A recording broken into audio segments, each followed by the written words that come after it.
ಎಲ್ಲಿಗೆ ಹೋಗ್ಬೇಕು ಮೇಡಮ್? ಸ್ಮಶಾನಕ್ಕೆ. ಯಾವ ಸ್ಮಶಾನ? ವಿಲ್ಸನ್ ಗಾರ್ಡನ್ ಸ್ಮಶಾನ. ಸರಿ ಸರಿ, ಮೀಟರ್ ಮೇಲೆ ಡಬಲ್ ಆಗುತ್ತೆ. ಪರವಾಗಿಲ್ಲ. ಸರಿ ಬನ್ನಿ.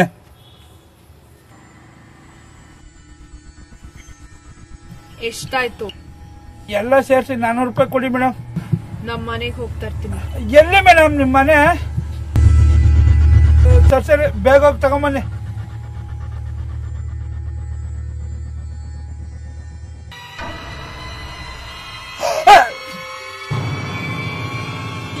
ಯಾರು ನೀನು? ಕಪ್ಪಿದ್ದ ಸೀರೆ ಇಷ್ಟು ಬೇಗ ಬಿಡಿಸಿರೆ ಹೆಂಗಾಯ್ತು?